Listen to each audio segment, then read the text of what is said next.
आइए मित्रों, विद्यालय प्रबंधन समिति का एजेंडा एवं बैठक कार्यवृत्त माह नवंबर 2024 का देखते हैं।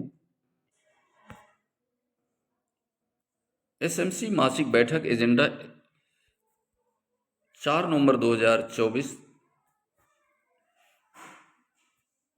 प्रस्ताव कार्य योजना। विद्यालय प्रबंधन समिति अध्यक्ष, उपाध्यक्ष, सदस्यगण एवं ग्राम प्रधान एवं अभिभावकगण, आप सभी को सादर अवगत कराना है कि दिनांक 6 नवंबर 2024 दिन बुधवार को समय 12:30 से 1:30 बजे तक विद्यालय प्रबंधन समिति की मासिक बैठक का आयोजन विद्यालय परिवार में किया जाएगा।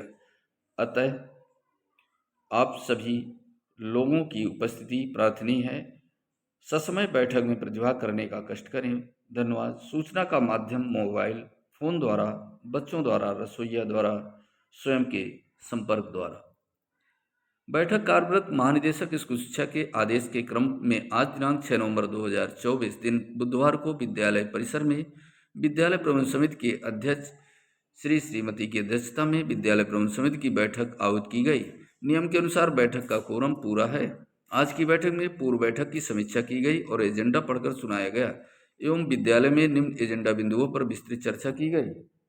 पहला बिंदु, नेट परीक्षा पर चर्चा। महानिदेशक स्कूल शिक्षा एवं राज्य परिवहन निदेशक समग्र शिक्षा उत्तर प्रदेश लखनऊ के पत्रांक दिनांक 10 अक्टूबर 2024 के क्रम में नेट परीक्षा का आयोजन किया जाना है। कक्षा 1 से 3 तक नवंबर, जिस तारीख को आपको जिस जनपद में आपके हो वो यहाँ पर आप तारीख शो कर देंगे, और कक्षा 4 से 5, 6, 7, 8 तक की परीक्षा जिस तारीख को आपके जनपद में हो आप यहाँ पर इस नवंबर 2024 को आयोजित की जानी है। उक्त नेट परीक्षा OMR सीट पर संपन्न कराई जानी है तथा OMR सीट को परख ऐप के माध्यम से स्कैन एवं अपलोड किया जाना है। परीक्षा से पहले बच्चों को OMR सीट भरने तथा प्रश्नों को हल करने आदि का अभ्यास भी समय समय पर कराया जाना है। समस्त अभिभावकगण बच्चों को नियमित भेजकर विद्यालय का सहयोग करें। संचारी रोग पर चर्चा। दूसरा बिंदु, विभिन्न संचारी रोग जैसे दिमागी बुखार एवं वेक्टर जनित रोगों तथा जल जनित रोगों से बचाव हेतु क्या करें क्या न करें। पुनः प्रभावी संचारी रोग अभियान पर चर्चा की गई। तीसरा बिंदु, इको क्लब के गठन के संबंध में चर्चा। पर्यावरण के प्रति जागरूकता बढ़ाने के लिए स्कूलों में इको क्लब का गठन किया जाना है। इसके तहत पेड़ लगाना, स्वच्छता अभियान, प्राकृतिक संरक्षण, बागवानी के प्रति बच्चों को जोड़ा जाएगा। वह छात्रों को एक दूसरे के साथ सहयोग करने और अधिक से अधिक सीखने का मौका प्रदान करता है। इससे अपने विद्यालय के पर्यावरण को बेहतर बनाने के लिए सक्रियता का माध्यम बनता है। इनको क्लब के उद्देश्य यह छात्रों का एक समूह होता है जो पर्यावरण के संरक्षण के लिए जागरूकता लाने, समस्याओं को चिन्हित कर उनके निदान हेतु गतिविधियों में अपनी भागीदारी करते हैं। एक क्लब के गठन के अंतर्निहित उद्देश्यों में बच्चों को प्रकृति और पर्यावरण के बीच में ले जाना और पर्यावरण को कक्षा में पठन पाठन कार्यक्रम और गतिविधियों में शामिल करना प्रमुख है। विद्यालय में इको क्लब पर्यावरण शिक्षा गतिविधियों का केंद्र होता है जो इसे क्लब के सदस्यों छात्रों में उनके समझ और कौशल को बढ़ाकर उन्हें अपने आसपास के पर्यावरण के प्रति जागरूक और जिम्मेदार बना सकें। इसके संबंध में भी अभिभावकों को विस्तार से अवगत कराना आज की बैठक में। चौथा बिंदु, विद्यालय प्रबंधन समिति पर चर्चा। विद्यालय प्रबंधन समिति के स्वरूप, गठन एवं कर्तव्य व दायित्वों पर अभिभावकों के साथ चर्चा की गई। विद्यालय प्रबंधन समिति की प्रत्येक माह के प्रथम बुधवार को होने वाली बैठक की जानकारी प्रदान की गई। शैक्षिक वर्ष 2024-25 में नवीन एसएमसी के गठन की प्रक्रिया में प्रतिभाग करने हेतु अभिभावकों को जागरूक व प्रेरित किया गया तथा विद्यालय विकास योजना में अभिभावकों का सहयोग प्राप्त किया गया। पांचवा बिंदु, विद्या ज्ञान प्रवेश परीक्षा की तैयारी पर चर्चा।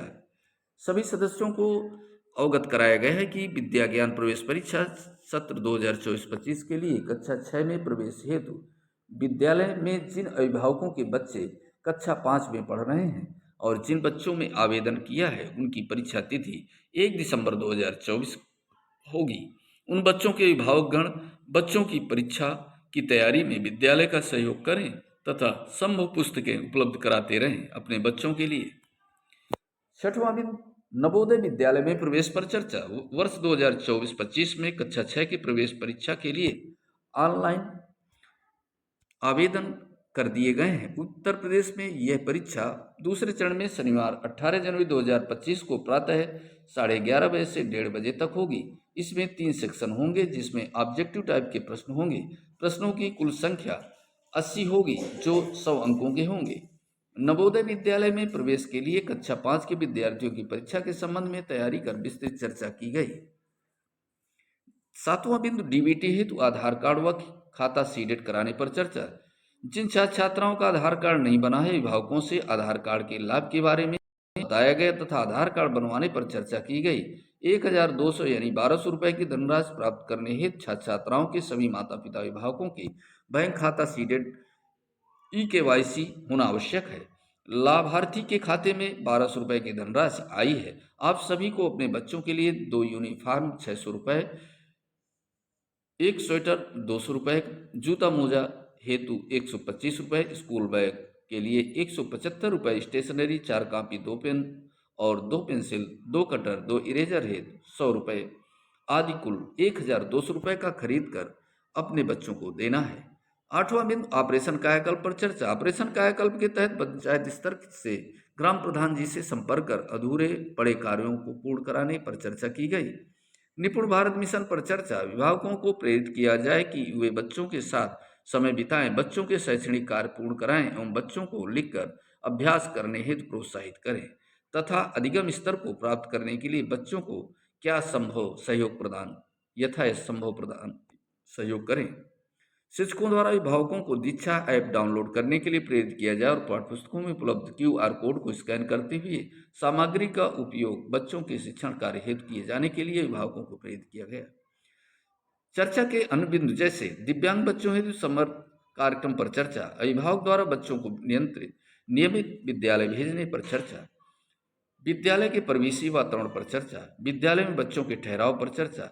MDM की गुणवत्ता पर चर्चा और विद्यालय में नियमित प्रार्थना सभा आदि पर चर्चा की गई। इसके साथ ही बच्चों के उज्जवल भविष्य की कामनाओं के साथ आज की बैठक में उपस्थित हुए सभी बच्चों के माता पिता अभिभावकों को धन्यवाद ज्ञापित करते हुए माह की अगली बैठक हेतु पुनः उपस्थित रहने का आग्रह कर आज की बैठक कार्यवाही का समापन किया गया। साथियों, इस प्रकार से SMC बैठक जो विद्यालय प्रवेश की बैठक प्रत्येक माह के प्रथम बुधवार को होती है, इसी प्रकार से आप अपने एजेंडा और कार्यवृत्त को अपने जो SMC पंजिका होगी उसमें कार्यवाही करना सुनिश्चित करेंगे। इसी प्रकार की अपडेट्स इस चैनल के माध्यम से मिलती रहेगी। नए वीडियो के साथ मिलेंगे, तब तक के लिए जय हिंद, जय भारत, वंदे मातरम।